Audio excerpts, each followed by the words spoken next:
Check. Yeah, why doesn't everybody check theirs now? No, the third.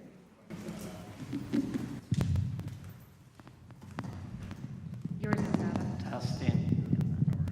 Okay, I think we are good. Okay, so I'd like to call this meeting to order. If you would join me for a moment of silence.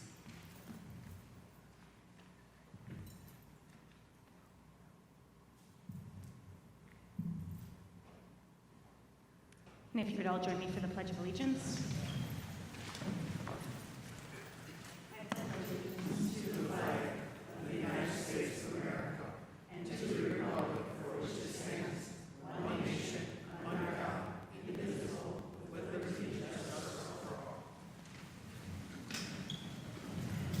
Cherry, if you would do roll call. Here. Here. Here. Here.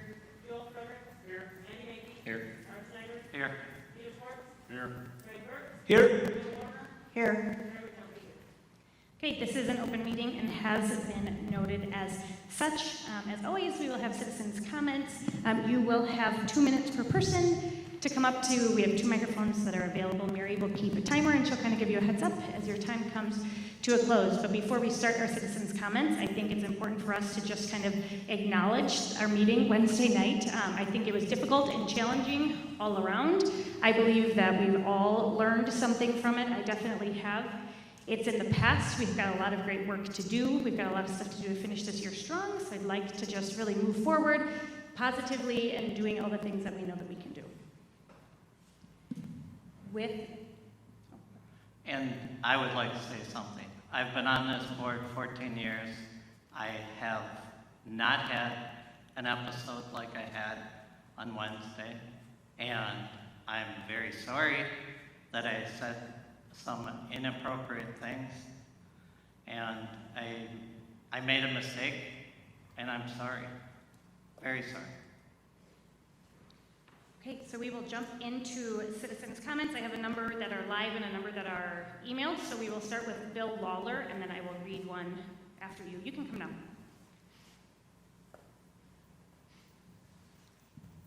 Good evening.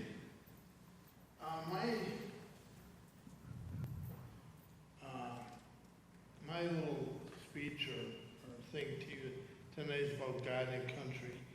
And how do I pass on my Christian conservative values to the next generation when these very values are being censored as hate speech and canceled by the left and the media? How can America survive if our children are taught to hate our founding fathers instead of revere them, or are told that there is no God and that our nation is inherently racist and sexist? I believe America is the greatest nation under God, and that the founding fathers are heroes every child should look up to. My mother and father raised me many, many years ago as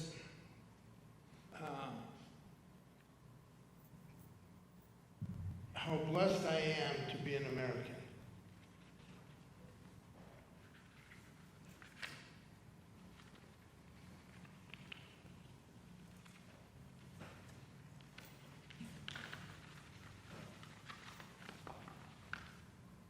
When we were young, we recited the Pledge of Allegiance in school. A portrait of George Washington hung in our classrooms. We know the story of Paul Revere's famous Midnight Ride by heart. The Bible and the 10 Commandments were found in our libraries. The left's progressive programs of racism, gender identity, equality, letting biological boys use girls' showers and restrooms, blame America for everything that's wrong in the world, and 30 seconds. And hand over our freedoms from previous generations where people suffered for them. Ronald Reagan said that Freedom is never more than one generation from extinction. And he was right. Our children are ashamed of America. And there's numbers, polls were taken that show that 51% of young Americans think socialism would be a good thing in our country. That's a Gallup poll. Okay, you need to wrap it up. Yes, just over half of all young people believe that socialism would be good. Gallup also found that 45% of our citizens are extremely proud to be Americans, likely the fewest number ever.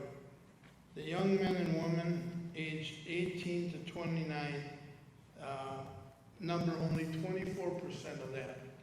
So what we need to do, and it's our responsibility as citizens, both school board and the public, to get patriotism back in the schools and to get the Pledge of Allegiance in, and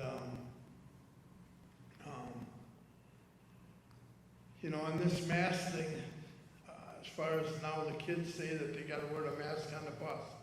Well, according to the school district, and you can check yourselves, they told us in meetings, I'm a bus driver, they told us in meetings that the bus is an extension of the classroom, period. Whatever goes on in the classroom goes on in the bus.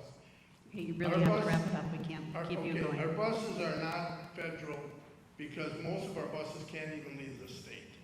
Okay, thank you. Yeah.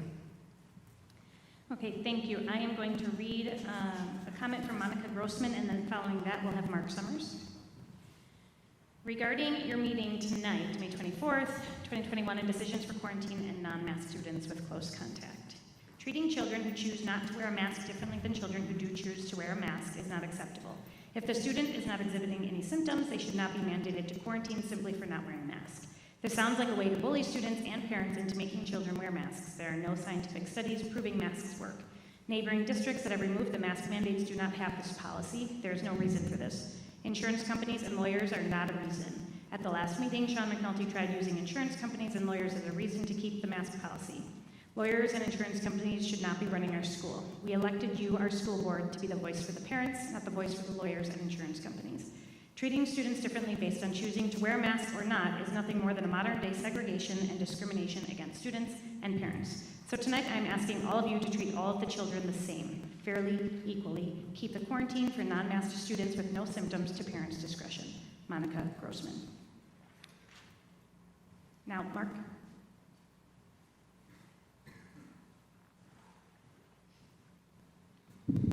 Thank you. Good evening. I just want to touch on the things that we're going to discuss here, or the school board's going to discuss here tonight. But one thing I wanted to point out, just like Bill did, masks being enforced on buses. Biden's executive order is unconstitutional and it's not enforceable. Only legislature can enact laws and requirements, but not violate an individual's or any individual's rights as protected by the Constitution. Schools are open to lawsuits for discrimination and violation of civil rights. Let's take note of that. Then when it comes to quarantine, any unconstitutional change to the quarantine policy, parents and only parents can make medical decisions regarding their children. The school board and the government do not have that authority. Discriminating against unmasked children is open for lawsuit against the school. We had talked, or it was talked about at the last meeting, that we were worried about liability for lawsuits if somebody gets COVID. But guess what?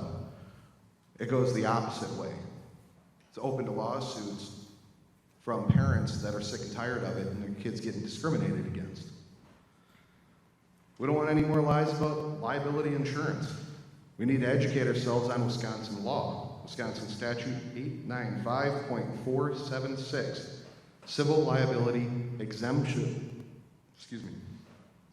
Schools are immune from civil liability due to COVID-19, but schools are not immune from civil liability due to discrimination and harassment of students and parents. I could read through the subchapter, but I think everybody can figure that out. The next one is U.S. Code Title 42, Chapter 21, Section 1983. Every person under color of any statute, ordinance, regulation, custom, or usage of any state or territory or District of Columbia subjects or causes to be subjected any citizen of the United States or other person within the jurisdiction thereof to deprivation of any rights, privileges, or immunities secured by the Constitution and laws shall be liable to the party injured in an action at law. You need to wrap it up. Next, bullying policy. I know that there was talk about making an amendment to it or adjusting it. Looks like an attempt to discriminate against unmasked children and their parents. Masked students, teachers, and principals bullied children throughout the school year. Absolutely no changes to the policy until those that violated it throughout the school year are reprimanded accordingly. Okay, thank you. Wrap it up. Thank you. Okay, thank you. I'm going to read another email from Paul Green, and then following that will be Lisa Deppie. Mukwonago School Board. Moving into the district mid-year, it warmed our hearts listening to our second grade daughter, who attends Eagleville, come home each day from school for weeks on end, exclaiming, "Best day ever." It is clear Mukwonago is proud of its schools, and thank you for your actions that have led to a very strong reputation. However, as an email, I am confused about the rationale to change the mask policy at this time.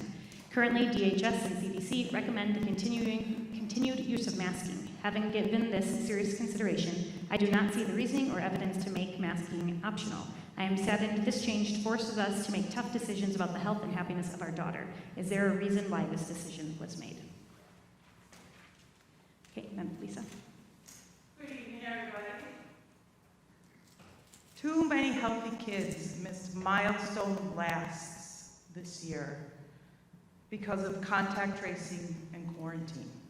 Last cross-country meets, last competitions, last day in class with their friends, last dances, last school trips.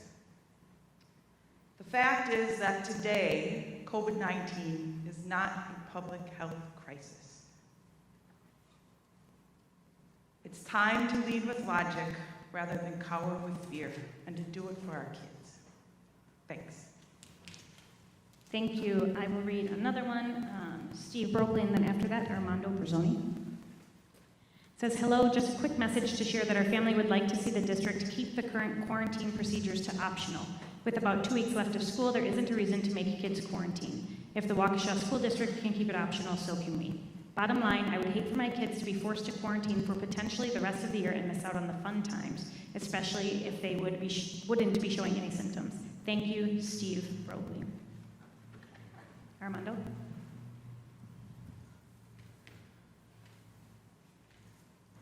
Thank you. I want to start off by saying I drop off my kids every day, and it was neat seeing kids walking into school smiling. The first time you got to see that all year because they didn't have masks on. Erica said on Wednesday we should not micromanage. You're not here to micromanage. Then you know what? Leave the bullying policy that we already have alone. By tomorrow, kids will even forget that kids are wearing masks or not wearing masks. That's just how they are. Let it go. And Sherry, you know what? You said the other day, I have right here a tally in my hand. It was really close. You know what? 53-47 isn't close. It's a landslide in an election. And Vito can even tell you that because he won by a landslide. So if you would have been 53-47 or 51-49 for people wanting the masks yet, you would have said it. But that's just the way liberals go. Let's just change it a little bit and say it was close. It isn't close. It's not close. In recommendations, we're going on recommendations of our attorney and insurance. You know what? Recommendation is a recommendation. I recommend Joel resign tonight and go with someone extra, more conservative. It's a recommendation.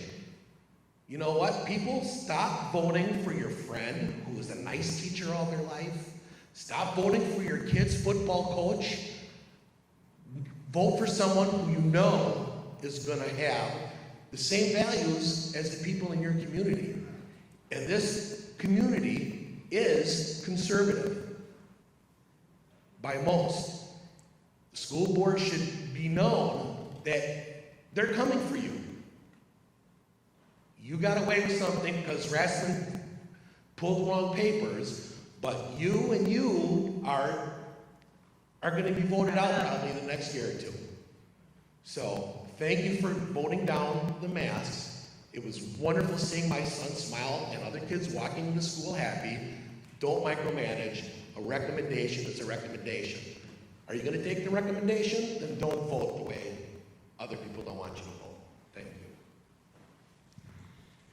Thank you. I will read one from Danny Pajewski and then Joanna Salinas. You'll be next. It says, hello, I want to remind you that I have limited time to make the decision as to whether or not I will enroll my children back into your district for the fall, and one of my biggest concerns is your quarantine rules.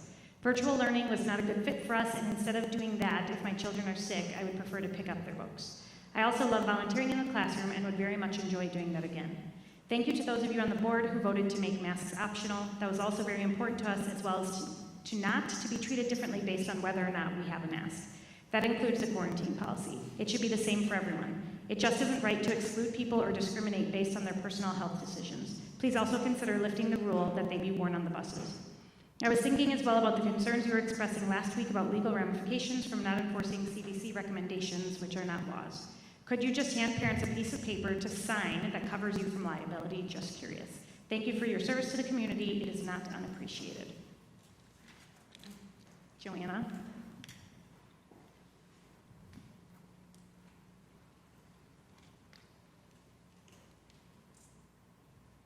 Hi, I'm Joanna Salinas. I've been a parent in the district for 19 years now. I've had 2 kids graduate out of the district. I have one in high school and one in elementary school.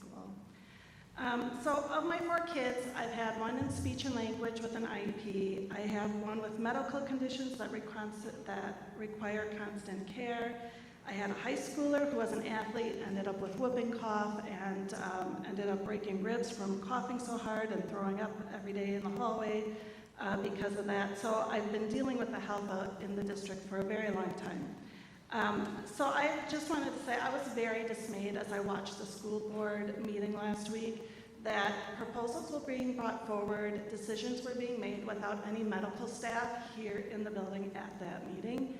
I was glad that it was postponed till this meeting, but there are kids in the district with very, very complex medical issues, social, learning, emotional issues, and as a school board member, if you're not even familiar with what a 504 plan is, an IEP is, health plans are, then I would ask that you abstain from voting on those issues and really defer to the medical staff in the building. It may be that these proposals coming forward are the proper decisions at the time, but without them here guiding you, how can you actually know that? So for me, I counted on the elementary health room staff to literally keep my child alive every single day he was in elementary school. So those decisions, to me, a normal education for me is a child in which is one where my child can actually show up in the building for school. So I just want to keep that on your minds. So thank you. Thank you. I will read Stephanie Swenner, and then following that, Jeff Schmedinger. You'll be up. So thank you for voting to change the mask policy to optional. Today was one of the happiest days for our children, being able to see the faces of their friends and teachers again, finally while at school. Please also keep the quarantine rules as optional as well. Our children were quarantined multiple times this year and never exhibited any symptoms or tested positive. With just a few weeks left in the school year, it's time to let us make decisions and not single out now the kids who chose to not wear a mask by subjecting them back to separate quarantine rules. We need to trust the parents will make good decisions when our kids are sick, just as we did before. Thank you, Stephanie Swenner. Jeff?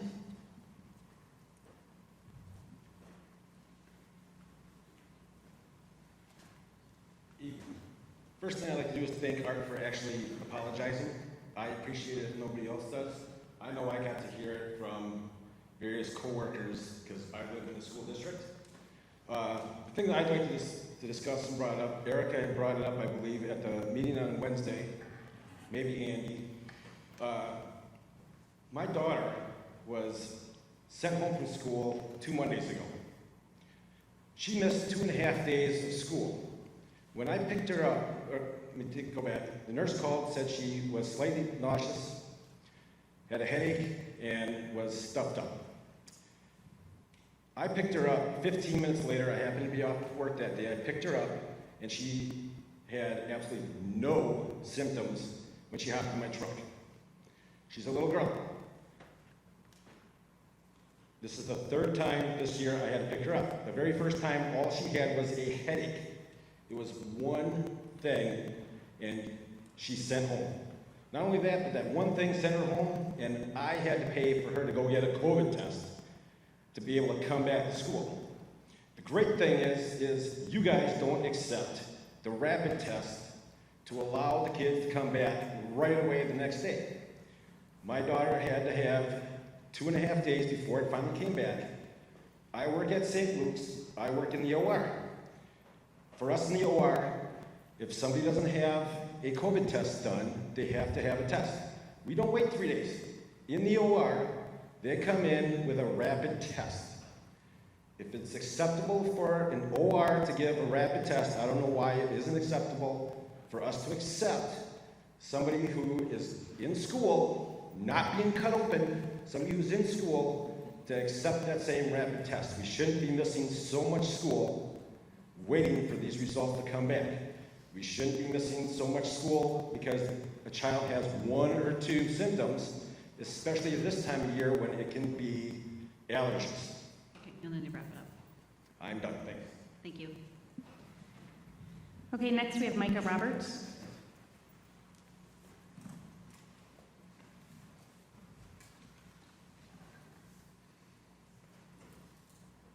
Thank you for this opportunity. As elected officials of this community, your job is to uphold the Constitution and the Wisconsin Constitution. And the Constitution of the United States is the supreme law of the land. We owe it to our founders that we stand for liberty and for freedom. Something positive to end the year on is to stand up for freedom and liberty. As an employee of this district driving a school bus, I have been very concerned with what I've been seeing over the last 6, 7, 8, 9 months with these mandatory masks. For a long time, I just complied because I didn't want to have to explain to kids, you know what, I don't want to wear a mask because of this. I think their parents may be bad, or make a teacher or staff member not paint them in the best light. But you know what, as a bus driver, I'm going to stand up for our freedoms and liberties. I'm going to stand up for the Constitution. Federal regulations are not above the Constitution. The federal government is not above the Constitution. An executive order is not above the Constitution and above my personal liberties. And if you are going to come after my personal liberties, you will lose because the Constitution is the supreme law of the land. Patrick Henry, George Washington, other men fought for our freedoms and liberties. You know, the men who signed the Declaration of Independence, they pledged their fortunes. They pledged their safety because they knew that liberty was precious and a precious commodity. And I hope that you tonight do the same thing. I'm not going to put up with these mask mandates on the school buses. The Constitution is the supreme law of the land. Attorneys and lawyers probably would not have recommended the independence, the war for independence be fought. But you know what? It was the right thing to do. You'll need to wrap it up. I have been very disappointed with some of the staff's response when working with the students, putting them in a separate room or disciplining them because they didn't have a mask on during the lunch period. Thankfully, that's behind us, in the school classroom, in the bus that needs to be behind us. And please do not target bus drivers who are willing to stand up for their rights as Americans.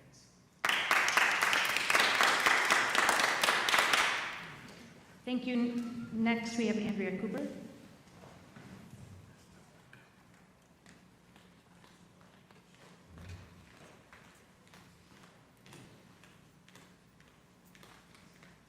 There. I sent an email earlier. Hopefully you were all able to read it. But I just wanted to say tonight that there's a lot of discussion about rights going on.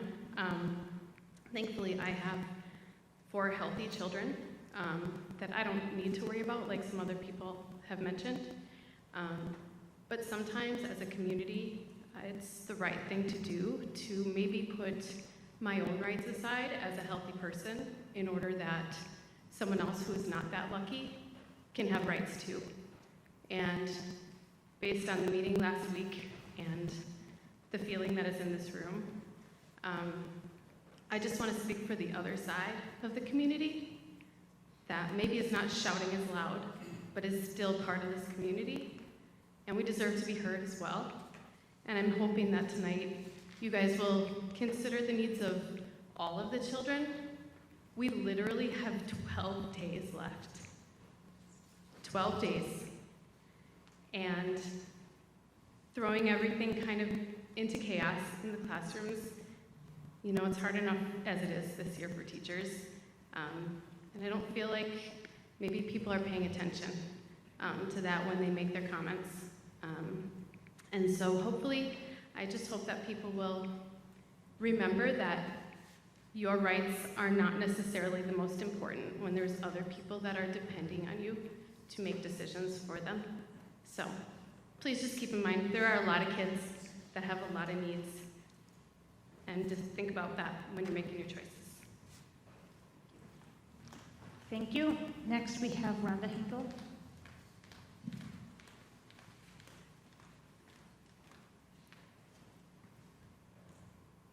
Evening. I'm not good at writing speeches. I don't prepare. I get here and I take notes as everybody's talking and figure out what I'm going to say. My son is in 5th grade and he missed 27 days of school. He missed 7 basketball practices and 4 games because he was sent home for close contact. He never got sick. He's never had COVID. He's very hard to keep focused. So for me, as a single, self-employed mom, to try to homeschool him, ultimately, for 27 days of school was very challenging. So I understand that we have children that are at risk in the classrooms with the quarantine, you know, for the rest of the school year, but I feel that we're not going to make everybody happy in this. Is there a situation where we could offer to those families that they could quarantine and let their children be homeschooled so then they're safe, and keep the children that want to be in school, that are safe to be in school, in the classroom for the next 10 and a half days? Because I personally do not want my 5th grader back at home for the next 10 and a half days because I can't effectively teach him. My other concern is within the bus company. I do know from my research that we signed 5-year contracts with Dousman Transport. So I don't believe there's anything in our contract saying that we have a mask mandate. I haven't obtained a copy of that yet, but I do know that we hire the bus company, which makes them our customer. And in my world, the customer is the boss. Right? So we should be able to tell the bus company what we want, and I've been told that the board is the boss. So I'm really hoping that you guys extend the classroom optional mask mandate to the buses for the children. Thank you. So, thank you. Thank you. And lastly, I have David Hoffman.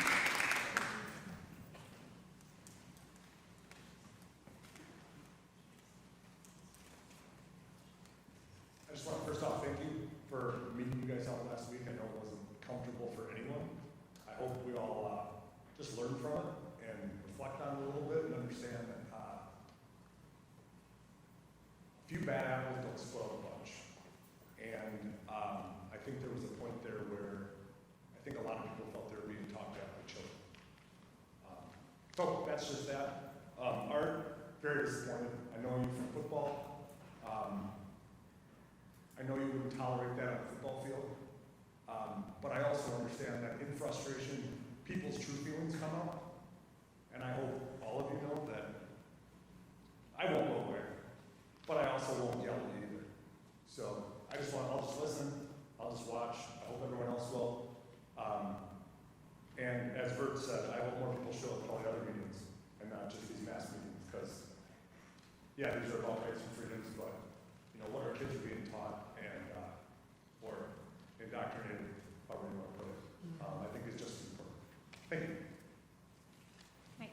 Thank you all for coming and for sharing. We are going to continue on with our agenda. We are going to move on to the consent agenda.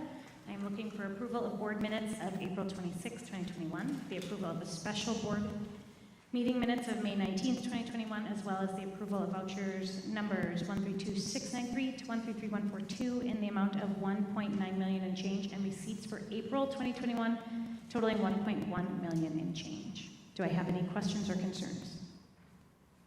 Hearing none, it is approved by consent.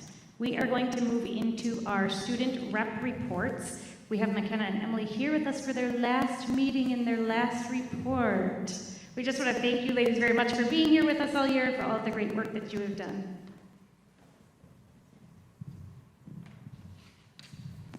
All right, well, first, thank you for that as well. To start off with Mukwonago High School, 2 MHS Spanish students, junior Olivia Sween and senior Lauren Christian, earned excellent scores on the National Spanish exam. Olivia earned an honor medal, while Lauren earned a silver medal, which qualified her for the National Spanish Exam Senior Scholarship Competition. Senior Decline and Senora Graham expect the scholarship results to be posted in early July, so keep an eye out for that. Along with this, 10 students will be graduating with the Global Certificate Award this year, which is a record number for MHS. Pictured in the report below, they are completing their projects by cleaning up local rivers. Other students are finishing their projects by hosting educational activities at this week's Farmers Market on Wednesday, May 26th, that will be going along with the Thirst Project, so anyone is welcome to stop by to see that. Also, in one post-AP Human Geography exam activity, students were able to hold a Zoom meeting with Will McGinnis, the CEO of Haiti Made. Will spoke with the students about the risks, geographic challenges, and impact of creating a business in Haiti that provides jobs to Haitians, including cultural and political challenges for the business and supply chain issues. Haiti Made is the company that provides leather journals for the Global Certificate students. Along with this, the MHS Auto students participated in the Technicians of Tomorrow contest at the State Fair Park during the Greater Milwaukee Auto Show. Dominic Eisert and Carl Kneppel took 3rd place trophy. They also received tools and scholarships as prizes, along with a trophy for the school. We would also like to thank the Lynch Ford for giving them access to a car for preparation, as well as technical training from one of their technicians. Along with this, MHS Auto received a donation of a 2013 Cadillac SRX from WCTC. Seniors in Renee Shallow's child guidance classes collaborated with Clarendon Avenue first graders for the past month through Google Meets. The high schoolers were able to experiment developmental reading skills of 6 to 7-year-olds, while the first graders worked on their reading skills. Over at Parkview Middle School, the student government hosted a coin war for St. Jude Hospital, and together PVMS raised an outstanding $5,994 for this great cause. PVMS would also like to share the link to their 2020-2021 art show. The link can be found on PVMS's website, and it's also included here in the report. Check it out to see some of the great work that students have been creating. We would also like to give a note to Parkview's athletics. Their track team completed their 8th meet on this last Thursday, and they had 140 athletes competing. Along with this, their tennis team concluded their season on Wednesday. All 45 athletes that competed had the opportunity to participate in at least 6 matches. Throughout the entire year, Parkview was able to offer 8 different sports and had 420 athletes that participated. So congratulations to all Parkview athletes on a great year. I'll move on to the elementary schools. So we'll start with Big Bend. Big Bend would like to congratulate the Kiwanis 6th grade students of the year, Quinn Halverson, Aaron Johnson, and Taylor Wagner. So congratulations to those 3 students. Moving on to Clarendon. Clarendon's Brownie Troop 31627 presented a $256 check to the Emma Loves Dogs Foundation. So thank you to the Brownie Troop for helping Emma fulfill her dream, and Love for helping dogs. Clarendon would like to thank Joe Ray Schultz and Waukesha State Bank, who donated gift cards for teachers to let them know that they are appreciated. Coins for College is a fundraiser Clarendon does to raise scholarship money for any seniors who attend Clarendon and are pursuing a college education. This year, Clarendon raised $1,800, so thank you for your generosity. A shout out to Miss Phillips, who organized an outdoor art show. Parents got to enjoy seeing their students' art in person. This month, Clarendon also held an outdoor scholastic book fair. PTG sold over $9,000 in books, so thank you to all the volunteers who helped at the event, as well as Crystal Polak and PTG for sponsoring the event. We'll move on to Eagleville. Eagleville students participated in a seed swap where they could exchange seeds with their classmates in order to take new seeds home to plant. Eagleville is hosting a virtual talent show this year. Students have begun sending in videos of their talents to Miss Taddy, the library and tech specialist, who is putting together the video. The 5th and 6th grade students even decided to put a skit together for the talent show, and they directed it themselves. Students can earn talent tickets at Eagleville for being responsible, respectful, or safe. Students who have earned these tickets got to participate in a fun yoga activity with Ms. Seltzer. At Prairie View, Ms. Engel King, Prairie View's art teacher, worked very hard putting together the first ever virtual art show. Student artwork has been placed throughout the school as well, and the hallways are now very colorful. There is a link to the art show in the online version of this report, and I do suggest looking into it. It's very organized and it is very adorable. And Prairie View welcomed back graduating seniors this month to Senior Tea. Seniors were able to visit with their old teachers, see their old school, and celebrate their accomplishments. Fun events happened this month. On May 19th, Prairie View hosted an outdoor family movie night, field day, talent show, and organized a future field trip to Phantom Lake. And 6th grade students finished their poetry night with a poetry slam. Students had fun getting creative and practicing their writing skills. At Rolling Hills, 6th grade teacher Ms. Falk teaches by stressing the importance of asking questions in her classroom to develop a deeper understanding of concepts. This teaching method was utilized in their crane unit, where students collected information about cranes, asked questions, created art, and then acted by sending the art to identify global CAF peers in Turkey, Rwanda, and Cuba. The art is also displayed in the Rolling Hills hallway, so thank you to Ms. Falk for sharing about this unique project, and thank you for all that you do in the classroom. Rolling Hills had nearly 70 seniors and alumni come for their senior send-off celebration. There was a graduation parade, snacks, and memorabilia in the gym, so thank you to Rolling Hills for all of your kind words and best wishes for the senior class of 2021. And at Section, they have a very fun tradition. During May, 6th grade students participate in a softball tournament. Every day during lunch recess, 2 teams play each other. Teams that are not playing may ref. The tournament lasts the entire month, and on the last day of school, the winning team plays against the teachers. So good luck to the 6th graders and the teachers. And although they had to do it virtually, 2nd and 3rd grade students completed the SAW Safety Around Water program. So congratulations to them. Thank you very much, ladies. So Erica, just again, we want to thank Emily and McKenna for the great job that they have done this year, and we want to wish them the best of luck as they graduate in a few weeks and then go on to bigger and better things. So Emily will be going to UW-Madison and studying biomedical engineering, and McKenna will be headed to Franciscan University, and I forgot the city that's in Ohio, right? Which city? Steubenville. Got it. And she wants to be a history teacher, I think. Yeah, so we're going to continue to encourage you to go down that career path. That's a great choice. And Good luck, girls. We have a gift for you tonight. We have a card and a gift card, but I don't know where they are right now. Oh, they have them? Oh, great. Well, thank you again, ladies. We appreciate it. Okay, so I know last Wednesday there were questions around the quarantine procedures and what it currently is. So Sean had reached out to our nursing team. They are here to kind of just give us some feedback and answer any questions that we may or may not have. They did send out the latest Waukesha County guidelines regarding the quarantine procedures, which is in your packet. So I don't know if you guys have looked at it, if you have any questions directly for them, or ladies, if you have anything that you'd like to share.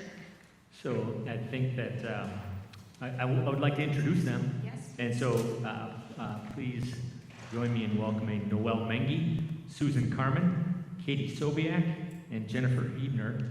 And we want to thank them for all the work that they did. It has been a tremendous amount of work. And please remember, these are the women that have done the contact tracing and communication with parents. And it wasn't their rules that they were following. But obviously, someone had to do that, and it has not been easy. It's been a tremendous amount of work during the school day, after the school day, weekends, so we owe them a great debt of gratitude. So I want to thank all 4 of them and the rest of the staff for all the work that they did. Absolutely. Thank you. Does anybody have any direct questions? I know mine were answered in the email that they sent, which, to clarify, I'm going to get it wrong. It was, the guidelines state that if two masked individuals, the one with COVID and the one without, come in close contact, that the quarantine is optional if they're both wearing masks. Is that correct? Yes? Can one of you come up to the mic so we can get it? Come on up, Monroe. Thanks. Hi, everyone. Hello. So, someone is positive, Yeah. and if they are both unmasked, they would both need to quarantine. If one is masked, it depends which one is masked. If the positive is unmasked, anyone who even is masked would need to quarantine. Say that again. If the positive is masked. Yeah, if the positive is unmasked. Unmasked, I see. And the close contacts are masked, they would still need to quarantine. So both parties have to be masked in order to not quarantine. Anybody else have any other questions? I know that was the clarification I was looking for as to what the recommendations and the guidelines say. So that is what they're sharing with us. Does anybody have anything else? Okay, so thank you very much. I think that's what we were looking for, just to make sure that we had it straight and clear before we discuss it in a little bit. So thank you guys for coming. I appreciate it. So real quick, I just want to make sure that you guys last week had some questions about the chart that's included in the packet. 1 symptom, 2 symptoms, 3 symptoms, having to stay home, allergies, those kind of things. I know we had a brief discussion about that last Wednesday, and this is one of the reasons why we asked the nursing staff to come tonight. I guess I have a question. Do you determine, I guess an old principal used to say, frequent flyer, who shows up in the health room often with symptoms? Do you use discretion with those individuals, or do you just, or is it just black and white? You have symptoms, you don't, So, it doesn't matter what you're saying, you're going home. right, so each individual is not always treated the same. So a lot of times we do an assessment of the child. The health room assistant looks at the child, sees what's going on.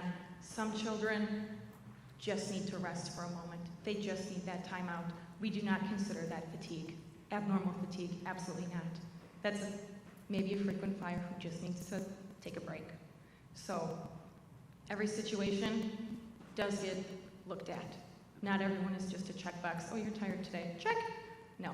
We look at every child and try to make the best judgment we can. We talk to their parents.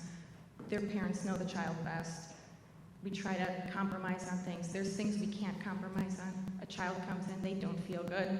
We need to take that into consideration and say, this child wants to go home. They might just have a headache, but they don't feel good. They have to go home. They're not required a COVID test. That's a 1 symptom. We look at the child, we treat the child as best we can, and we do follow the guidelines as we need to. So where do we stand as far as the close contact tracing? We are giving the parents the option of sending their children back to school, correct? So currently, our guideline protocol as of April 26th, I believe, we voted to make close contact quarantine optional. That is the parent's choice. That we would still, the contact tracing still does happen, so that parents can be notified that they came in close contact. Correct me, ladies, if I'm wrong. And then in making that phone call, they have the option as to whether their child would remain in school or then be pulled out to begin a quarantine. But that is currently a parent's option. Correct. That is correct, yes. Anybody else? Is there cases where a student has been sent home and the parents disagreed with them being sent home and were not allowed to come back to school without a negative COVID test? There have been both, yes. So why are we going against the board directive where it's a parent's choice? So by parents' choice, maybe I'm confused by what you're saying, but there have been students that were sent home not feeling well, but they got home and it was just 1 symptom. That child was allowed back in. There was students that were sent home with allergy symptoms that were not feeling well. They had a note from their physician from earlier that year or even just recent that said, you know what, this child is suffering from allergies. These are his or her typical symptoms. They were sent back to school the next day. So we really do our best to get kids back as soon as possible. We also offer PCR testing sites that give results the next day, that same day. So as long as you get there by 5 p.m., I think that's the time at one of the locations, you get that result that night. We have someone checking email till 10:30, 11 at night, or 5 in the morning. We get that child back in school if they're well. And just to clarify, Andy, so Noelle is talking about symptomatic children that are sent to the health room or come to the health room because they're ill. Then they may be sent home and required to get a doctor's excuse to come back or a negative test. That's different than students who are identified as close contact and placed in quarantine. So the board on the 26th, actually you reduced on the 26th, you reduced the distance to identify a close contact from 6 feet to 3 feet. Then the administration, based upon the Waukesha County Public Health Department's recommendation, the administration made the change to make quarantines close contact quarantines optional. So we're talking about two different things. I just want to make sure. So they're not defined a board directive or a board order. There's two separate things. Right, but if there's a student that's sent home because they are symptomatic from that list of signs and symptoms, and let's say they have itchy eyes, runny nose, and a cough, which are all possible signs of allergies, and they're told they have to have a negative test before they can come back. So we give them 3 options at that time. They can get a letter from their physician that states, yes, these are normal symptoms of their allergies at this time. They can go get that COVID test that's negative and return the next day, or yes, they would be excluded for 10 days. Thank you. Per the guidelines from Waukesha County, the CDC, and Wisconsin Department of Health Services. But those are recommendations, not, a law that's required to be followed, correct? I'm just following the guidelines I've been given. Thank you. I understand. Thank you. So those are the guidelines that we adopted Right. back in July or August. I guess that was August. All right, Jill. Yes, Noelle, can you please give us an update on the status of why a rapid test cannot be used in our environment, to the best of your ability? Yes, certainly. So the CDC still recommends a PCR test for symptomatic children. So the CDC has that. They say that the rapid tests are not as accurate for what we're looking for, essentially. They just say they're not as accurate. So that's their recommendations, and that's So what who we're following. uses a rapid test to make a decision on something? Do you know? I don't know the answer to that. Sometimes a rapid test is used for rapid results. So if someone presents with, let's just say 3 symptoms, they're really sick, they're in urgent care, let's do a rapid test, let's get that positive, let's get them home, let's get them well. That would be my understanding of why they're using a rapid test, because they really think they have it. Sometimes it's used, I'm not a physician, I don't get to choose when they do, but that would be my presumption. If they're recommending a PCR test for anyone sick with symptoms, they would use the PCR because it's a better test. But the test still exists and people are using it. Some industries are using it. Some places of business, not necessarily school systems, but it is being accepted as an acceptable way to test people. Correct. In some Yeah. circumstances. Yep, certainly. I think all businesses, really, they have their own guidelines that they follow. Waukesha County has guidelines for businesses. They have guidelines for hospitals. Each industry kind of has their own guidelines from my understanding. I don't know those guidelines. I just try to get the school guidelines as best as possible. Sean, do we know if any school districts in the state are using the rapid test? Is that anything any of you guys, you talk about at your superintendent meetings? I have not heard that, but it's very possible. I mean, there are some school boards that may have determined that the rapid test is sufficient and that they're going to go with that instead of the PCR. Yes. I'm not aware of those, but it's very possible. Thank you. So I know Noelle wants to weigh in, but I just want to share from my own personal experience, because we've had quite a few quarantines in my home. They have recommended each time a particular site, same day PCR testing. I've done it the same place every time. Pull in, get the test, get out. I've got my answer by 9 p.m. that night. So while we're using the word rapid test, there are very fast PCR tests where you get that same day answer. But yeah, no. Sorry, one of the health services teams reminded me that there are certain rapid tests that do get used by Children's Hospital. Walgreens now uses them as well. That are rapid tests. They're run differently, so it's called a molecular rapid. So those tests we are able to accept. So there's different types of rapids. That gets very confusing, but we do accept the molecular rapid test. ID now. I think that's what it's called. ID now. The ones we don't accept is the antigen testing, which is what the CDC has said is not an accurate test if someone is sick. Okay. It is an accurate test if they're asymptomatic, we have to monitor them. And right or wrong, that's the guidelines right now from the people who are the experts on that. Okay. Does anybody else have any other questions for them? Yes. So what were we doing today? Were we making it optional? Were we?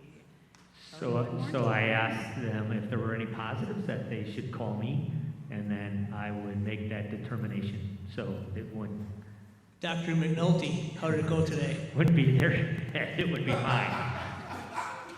So we didn't have any positives. We didn't have any. So we had people testing today, but we did not get those results yet. So they weren't in school though today. So we didn't have to do contact tracing today. Correct. Perfect. All right. Thank you, ladies, very much for being here. I appreciate the information and the clarification. Thanks for your work, girls. Thank you. thank you. And our number is on everything if you need to contact us with any questions or if the community has questions. Perfect. Thank you so much. Okay, so we're going to continue on with the agenda, and we will get to our action items shortly. So we are going to move into our committee reports. So I'm going to start with Student Learning Committee.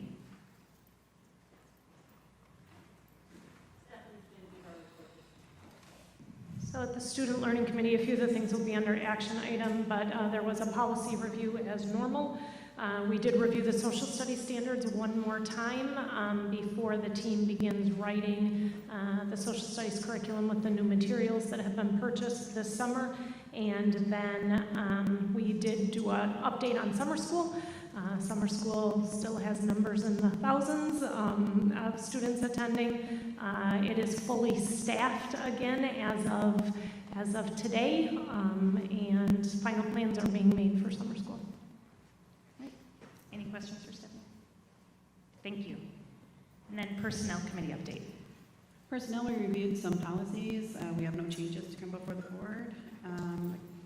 We also went over comparison of Waukesha County health insurance plans. Very exciting.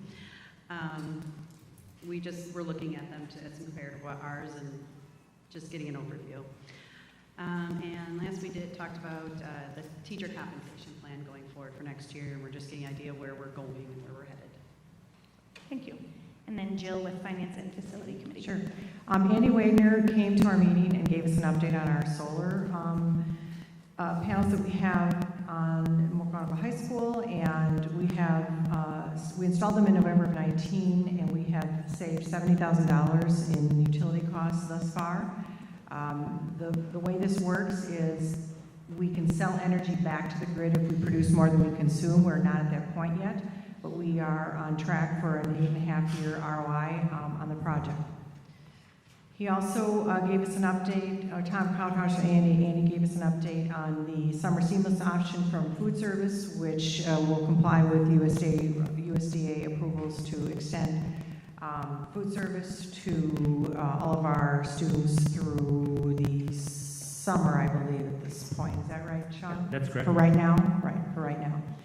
He also made a request that I believe will be an action item that we need to replace a refrigeration unit on one of our rooftops, and we have funds that we will be able to use in Fund 50 to cover this.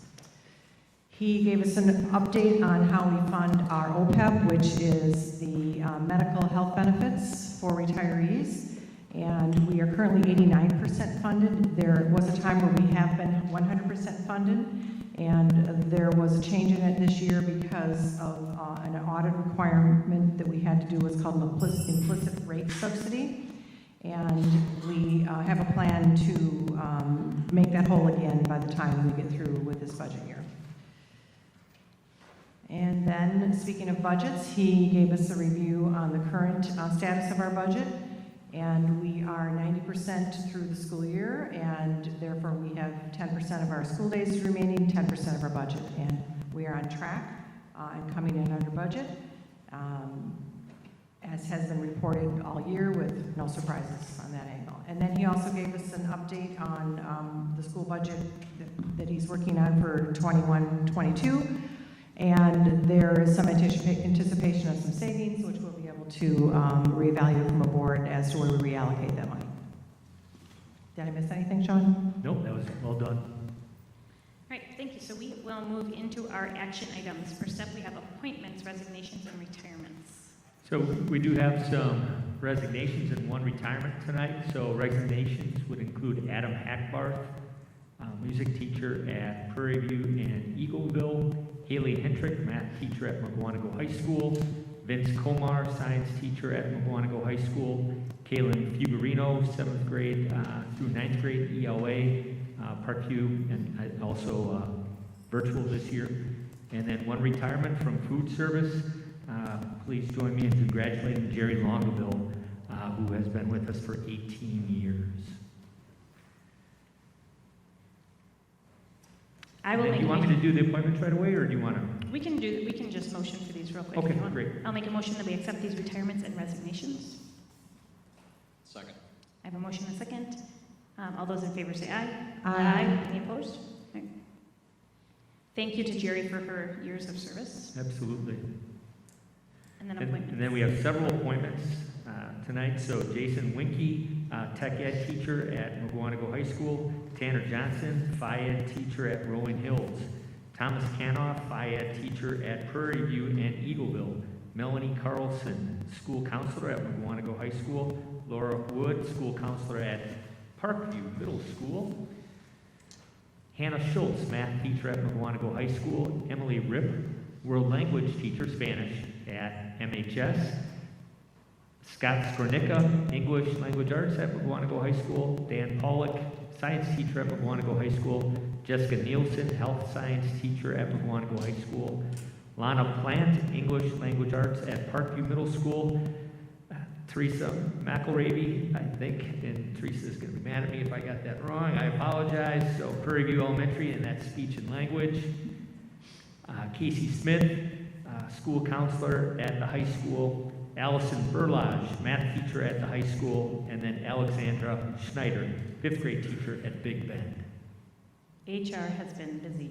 They have been extremely busy. And of course, all these, most of the vast majority of these guys were hired by our principals. And then also Christine and several of our staff help out with this hiring. And so a lot going on in the spring. Yeah. I'll make the motion to approve those. Mary with the motion, Joel with the second. Any discussion? Okay, all those in favor say aye. Aye. Any opposed? Okay, motion carries. We're going to move into virtual school planning for 2021 and 22. So Stephanie is here to talk about this. This is a big decision for our board, and so I encourage you to ask Stephanie questions on where we go with virtual learning for next year. Pretty confident that right now we have decided that we will not offer a virtual option for K through 8, but we do need to make a decision tonight on 9 through 12. So we have shared at the committees, but just to review, we did do a survey with the community to see who would be interested in continuing with a virtual learning option. Should we continue that into next year to just try to, like many of the districts in the area, try to gauge if financially this is something that we would want to dig in and do.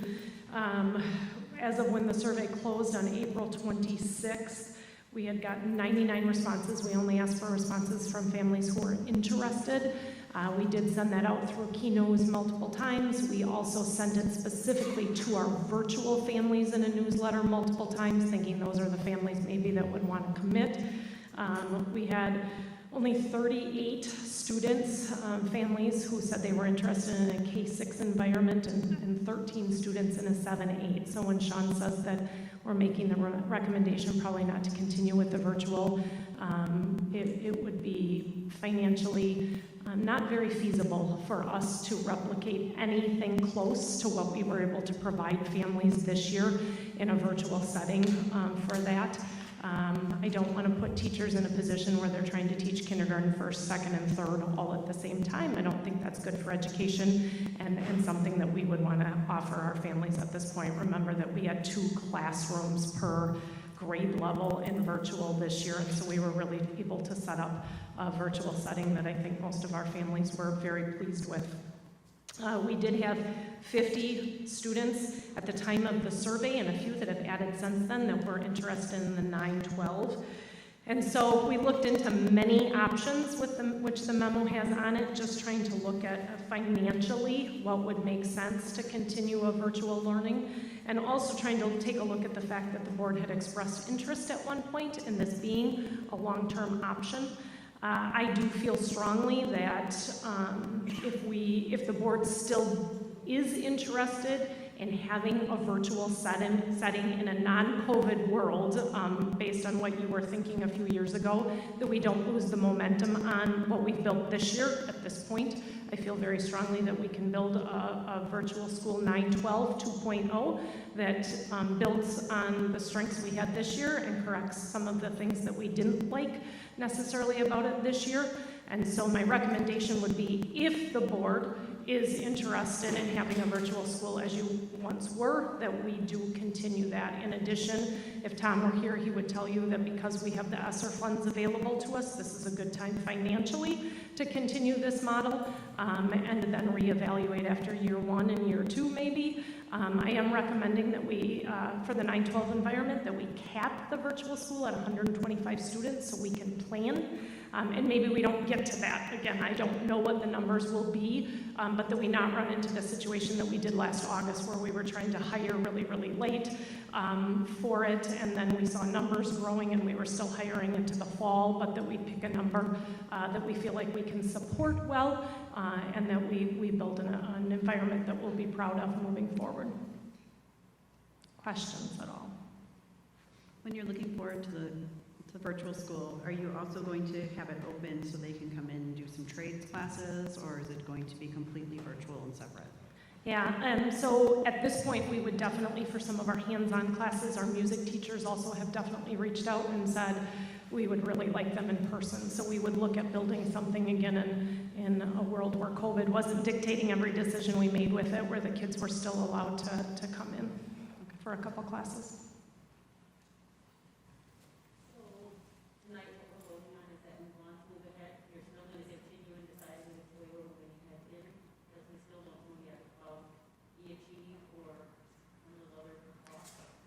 Well, so out of Student Learning Committee had asked that we looked into a consortium that was being discussed with Waukesha County Schools. The consortium actually met today and really had only narrowed it to a K-8 discussion, thinking that every school district is kind of going to do what they want to with a 9-12. After the discussions today, I'm going to say that I do not confidently see a consortium in Waukesha County being developed for K-8. And so, no, our 9-12 would be built within. Definitely using outside providers like Wisconsin Virtual School for our world language and things that we found to be successful. And we'll be kind of looking to build that. But the K-8 discussion consortium-wise in Waukesha County happened, and I just don't see that continuing forward. I was thinking more, you had said about the E-Achieve, that possibly there would be, have you decided on which one you're going to, because at Learning Committee we had not. So I'm asking you today, are we just voting on moving ahead and We would be voting on moving ahead with a 9-12 that we are building within our district. Pardon, say that again. A 9-12 environment that we are building in our district, not with the use of an e-Achieve or a JEDI consortium or the things that we had talked about at committees. Okay, so you've eliminated, because you had talked about the e-Achieve as well at the meeting. Correct. That was one of the options we had looked into, but financially, I don't think that that's the best way to go, and then we lose control of what's happening with our own students. Andy? I'll make a motion that we approve Stephanie's recommendation for the 9-12 and also making sure that those students that are in it have the ability to attend the trades and other classes here at the high school as well. A second. I have a motion and a second. Any other questions or discussion? Okay. All those in favor say aye. Aye. Any opposed? Great. Motion I would carries. Also like to add, just if I can, because it's the time that I can publicly do this for our teachers. Well, all teachers had a battle this year. Our virtual teachers literally took these jobs overnight and had to teach in an environment that they hadn't been schooled in, most of them, and hadn't been taught, and I just can't tell you. And I hope you've heard from parents in the virtual school along these lines too, but I want to thank them for K-12, the work that they did, and their learning curve that happened really fast in their support of students, because we were able to support 600 students that we didn't want to leave our district, that hopefully will be back with us again next year, and that credit really goes to those teachers, so I want to say thanks to them. Absolutely. Thank you very much, Stephanie. Okay, balloons over Mukwonago. So April Reshka, the director of the Mukwonago Chamber of Commerce, is here tonight. She's waited patiently. Thank you, April. And so she can explain the chamber request to use our fields between Parkview and the district office. Well, thank you so much for having me this evening. It's really nice to see all of you. It's been a long time. It's been kind of a crazy year for all of us. So I just want to congratulate all of you on keeping our children in school as much as you could this past year, unlike a lot of other districts. So I applaud you for all that you've done for, again, our district and our community. I do have Chief Schmidt here with me this evening, since we are, close partners when it comes to the safety and security of an event of this magnitude. It's uplifting, I think, after all the discussion we had today during COVID and masks, just to talk about a really amazing event, Balloons Over Mukwonago, which is an excellent opportunity to bring thousands of people to our community to see what Mukwonago is all about. If that be our village, the chamber, our school district, our residential, it's just it's an amazing place to be, work, live, and play. And so we're not looking for anything really different than we did with you in 2019. We obviously had to cancel the event last year, but the event would look really identical to what it did in 2019. There's a lot more interest in bringing more balloons this year. However, the sponsorship is difficult with everything that's gone on in the community. So right now, I'm hoping to sponsor 8 to 9 balloons. We already have 13 interested. We could fit a maximum of 15 on the property, according to Wind Dancer Balloon Promotions, the company that we're working with. So again, we were just hoping that the Mukwonago Rotary Club would be willing, would be able to sell beer and wine with a Class B liquor license, that they would be willing to pull. All of us would obviously be listed on each other's insurance, policies, etc. And I don't know if you have any other questions for myself or Chief Schmidt regarding April, thanks for coming tonight. A whole bunch of us on the board were at the last Balloons from Mukwonago. It was pretty fun. It was like 95, but it was really neat. It was 95 and not It was awesome. and then it rained a lot the next day. The finance committee unanimously approved it. Not the whole board was involved, but we thought it was a great idea. And I think we should thank Chief Schmidt as well for the support. Thanks for being here. You're the heavy tonight, right? Awesome. I'll make a motion that we allow the balloons over Mukwonago between DO and Parkview. And I'll second. Okay, we have a motion and a second. Any other questions or discussion? Okay, all those in favor say aye. Aye. Any opposed? Motion carries. Thank you very much, I really appreciate it. And if I could just make one other comment, we are looking for school groups that would be willing to partner with us, and we would give a percentage back to that particular school group. So if you know of any school groups that would like to volunteer, we would love to have them. Yeah, I think Sean would be the right person you'd want to talk to. Absolutely. Thanks again. Thanks, you. April. Yeah, have a great evening. Thank you. So we have a great partnership with the Chamber, as you're aware, but we should also mention, and so thanks, April, but we should also mention that Chief Schmidt is retiring soon. So, Congratulations, Chief. so we probably should say congratulations and thank you for the many years of service, outstanding service. So thank you, Kevin.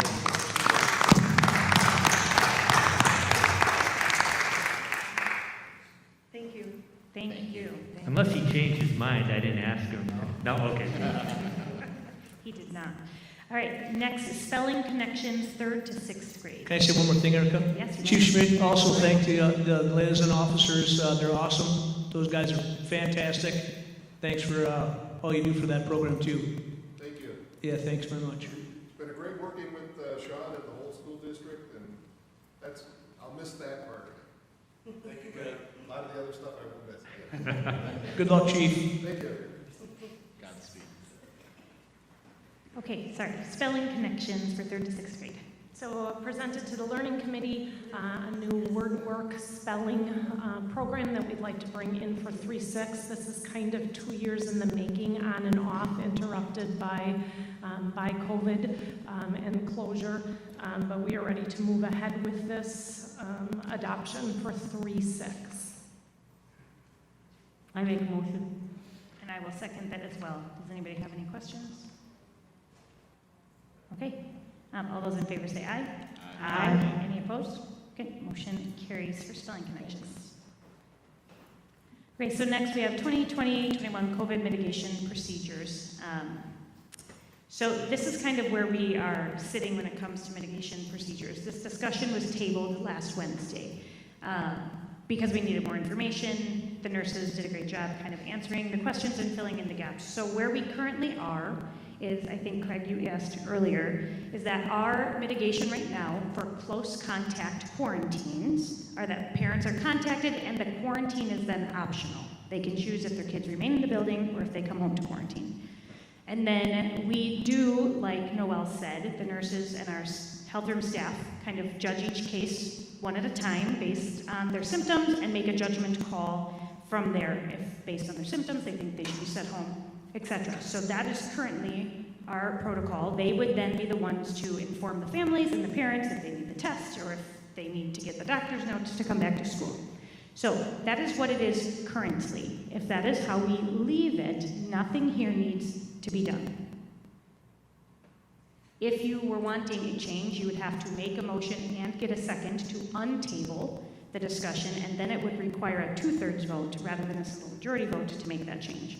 So, if you are happy with where we are, close contact quarantines being optional, and if students are sick and our staff determines the next steps, if you'd like to leave that as is, then we do nothing and move on. I am seeing and hearing nothing, so we are going to leave it as is and move on to our next action item. So we are going to Except, Erica, except the WIA still has a quarantine part of it, correct? The WIA is a different... For postseason, Correct. yes, that is still part of it. We can't do anything about that. I'm hoping that the coaches and athletic director is making sure that all the families know that with their athletes. So I know the Classic 8 athletic directors are meeting later this, well, it's getting to be pretty late in the month already, isn't it? So it must be sometime this week. And they're going to get clarification from the WIA on how that will work as we move forward. So we should be able to have some more information in the next week or so. Okay. And because the tournament season does start in the next week or so for some of our spring sports. Okay, so the next that we do have on there is Board Policy 5517.01 for bullying and harassment. I think maybe there was miscommunication as to why this was even brought up on Wednesday. I don't know, Mary, if you want to kind of fill in the gaps. I guess I just wanted to review it and make sure that we're covered, that no harassment or bullying will be tolerated. either they're wearing, this is just Waukesha County was having issues with this. Right. Kids being bullied for wearing masks or not wearing masks. Right. And I want to make it clear that we're not tolerating it in this district, and children will be reprimanded. Right. And same with staff. And I do appreciate the emails you sent out, I read all of them, making it clear to staff and to students alike. Yep. Thank you. Yeah, so I don't believe that there's a need to change Yeah. the policy. I think you guys made it clear, and we have shared those expectations. So again, this is what is in place. If there's any changes that we want to make to it or amend it, that's what we would be doing here tonight. If we want to leave it be, then we just leave it be and we move on. But I think it was an important thing to bring to the table to discuss. We had heard from other districts that were ahead of us saying, hey, we're having problems here, make sure that you address it. And I do think there was a silver lining in that we received many emails from the board on this topic with a lot of valuable information for us to hear and things to be aware of and to look into. So I do think that even bringing it up was a positive, and it's a good reminder to everybody involved to kind of buckle back down and make sure that we are definitely enforcing it. So I am assuming we're leaving it as is because I'm hearing and seeing nothing. Okay, we will move on. So we have food service, rooftop refrigeration, and replacement at MHS. So if you look at Tom's memo in your packet, in the bottom half of his food service update, he talks about the rooftop refrigeration replacement. So we are looking for action tonight for you to approve replacing the rooftop refrigeration units here at the high school. These are the units that keep the cold food storage area and central kitchen functioning. They are 27 years old. We've squeezed as much life out of them as we safely can. It does cost to replace these units $160,000, and we do have ample fund balance in Fund 50 to cover that purchase. I'll make a motion to... We have a motion, Craig. I think Andy had the second. Any other questions or discussion? Okay, all those in favor say aye. Aye. Any opposed? No. Rooftop refrigeration carries. WIAA membership. So each year, the school board is required to approve our membership in the WIAA. Membership fees have been eliminated again this year. We have no changes with sports or co-ops to report, and so we recommend that we approve WIAA membership again. I'll make a motion. I'll second. I have a motion and a second. Any discussion? Okay, all those in favor say aye. Aye. Any opposed? Okay, motion carries, and we will move into unfinished business. Superintendent's report. I have none. Board president report. I have none also. There is a legislation and correspondence. There is a letter in your board doc. Sean, I'm not sure what the protocol is on this. Is this something that we read aloud, summarize, or is it for our own personal reading? You want mine?